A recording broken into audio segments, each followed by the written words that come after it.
Tak kenal waktu, Master bela diri terus berlatih untuk meningkatkan kemampuan wushu miliknya. Anaknya terus memperhatikannya berlatih dari kejauhan. Latihan pun diakhiri dengan satu hentakan keras ke sebuah batu. Anak ini pun sangat kagum saat melihat ternyata batu ini sudah patah jadi dua. Master Huo adalah seorang ahli wushu yang sangat hebat. Namun ia tak ingin anaknya terlibat dengan hal-hal berbau bela diri. Karena tidak mendapat dukungan dari sang ayah, Yuan Jia pun berlatih sendiri tanpa ada arahan apapun. Ia pun mengajak sahabat dekatnya untuk menyaksikan pertarungan ayahnya melawan Master Wushu dari klan lain. Peserta pertarungan kali ini tentu saja Master Huo yang akan melawan Master Zhao dari klan sebelah. Yuan Jia pun tentu sangat yakin ayahnya akan menang sebab sudah banyak sekali sertifikat yang didapat oleh ayahnya karena belum pernah kalah melawan siapapun. Kedua Master Wushu sedang mempertaruhkan harga diri klan mereka. Namun entah kenapa saat Master Huo memberikan serangan pamungkas, ia malah berhenti dan hal itu membuat Master Huo harus menerima kekalahan pertamanya dan klan Zhao lah yang menjadi pemenangnya. Tampak anaknya sangat tak terima atas kekalahan perdana sang ayah. Apalagi kini ia terus diolok-olok oleh anak-anak lain dari klan Zhao. Karena tak terima diejek, Yuan Jia malah menantang anak dari klan Zhao. Karena Yuan Jia tidak pernah berlatih wushu sama sekali, tentu saja ia babak belur dibuat oleh anak dari klan Zhao.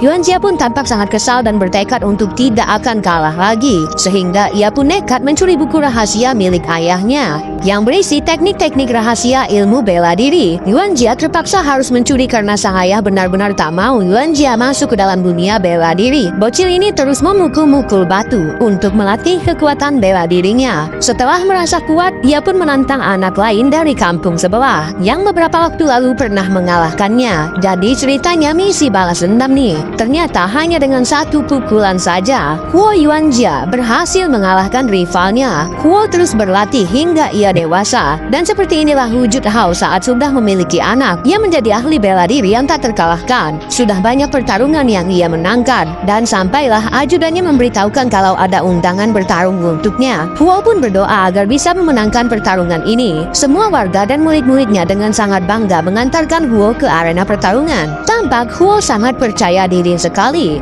apalagi setelah mengetahui kalau lawannya kali ini adalah Zhao, orang yang pernah ia kalahkan saat masih kecil. Melewati susunan batang kayu, Huo menuju ke arena pertarungan untuk membuktikan siapa ahli bela diri terkuat di kota ini. Zhao sudah sangat siap menyambut kedatangan Huo. Pertarungan bela diri yang sangat hebat mereka sajikan kepada semua orang dan murid-murid yang menonton. Huo sempat kesulitan melawan Zhao yang sudah meningkat drastis kemampuannya. Huo benar-benar terpacu semangatnya sampai hentakan kakinya menghancurkan arena. Tendangan pamungkas dilesatkan dan Zhao keluar arena. Walaupun Zhao sudah berusaha keras, tetap saja akhirnya ia harus kalah di tangan Huo. Kemenangannya terus bersama Huo membuat ia semakin lupa diri dan selalu merayakannya dengan minum-minum. Bahkan sering sekali datang orang-orang random ingin menjadi muridnya. Tanpa pikir panjang, Huo malah menerimanya. Ketenaran ini pun sampai membuat Huo lupa dengan anaknya sendiri. Saking hebatnya, ahli wushu ini menerima semua tantangan dari berbagai jenis bela diri. Macam-macam lah pokoknya. Bahkan yang membawa pedang pun kena mental. Karena merasa satu lawan satu kurang seru, Huo meminta semua orang yang mau melawannya maju sekaligus. Alhasil kini Huo bertarung melawan puluhan orang yang terobsesi ingin mengalahkannya. Namun pantas saja orang ini disebut guru dari semua guru. Bagaikan membalikan telapak tangan, semua orang dikalahkannya. Kini Huo benar-benar dipuja dan banyak sekali orang yang ingin menjadi muridnya.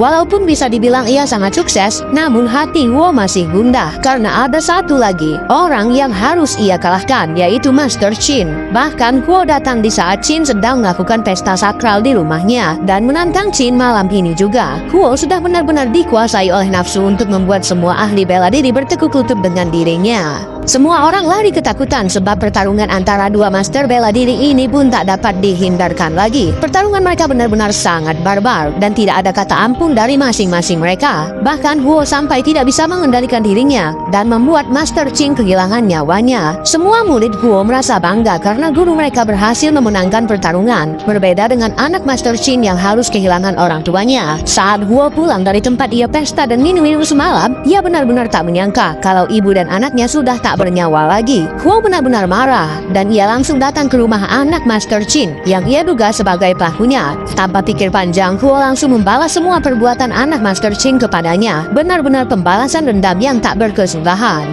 Orang yang terlihat gila ini dulunya adalah seorang master bela diri, namun ia mengalami stres berat karena masalah yang menimpanya. Di tempat asalnya, Huo sudah membuat masalah besar, sehingga ia memutuskan untuk pergi ke tempat yang sangat jauh. Masih beruntung bagi Huo, saat ia luntang-lantung, ada orang yang menemukannya dan mau mengurusnya, sehingga penampilannya tidak lagi seperti orang tak waras. Di sini Huo mendapatkan kehidupan yang baru dan sangat berbeda dengan tempat asalnya, yang dimana ia sangat dihormati dan disegani. Kini sepertinya Huo sudah mulai bisa berdamai dengan dirinya sendiri dan melupakan semua masalahnya. Namun Huo tiba-tiba mendengar kalau ada seorang anak yang ketahuan mencuri dan akan dihukum oleh orang kampung sebelah. Karena tak tega, Huo pun menawarkan dirinya saja yang dihukum. Dengan sangat pasrah, Huo menerima hukuman demi melindungi seorang anak kecil. Dia harus diam saja saat dipukuli. Namun saat orang yang sudah menghukumnya terlalu kelewatan, barulah Huo menunjukkan siapa dirinya. Huo yang sebenarnya master bela diri berhasil membungkam orang yang sedang menghukumnya. Setelah cukup lama Huo lari dari semua masalahnya, ia pun memutuskan untuk kembali ke tempat asalnya dan memperbaiki semua masalah yang sudah ia perbuat di masa lalu. Namun saat Huo sudah kembali ke tempat asalnya, semua sudah berubah. Kota Tianjin, tempat ia hidup dulu sejak kecil, kini sudah dijajah. Rumahnya pun sudah tak terurus dan ia hanya bisa menyesali semua perbuatannya di masa lalu yang sudah banyak menghilangkan nyawa orang lain.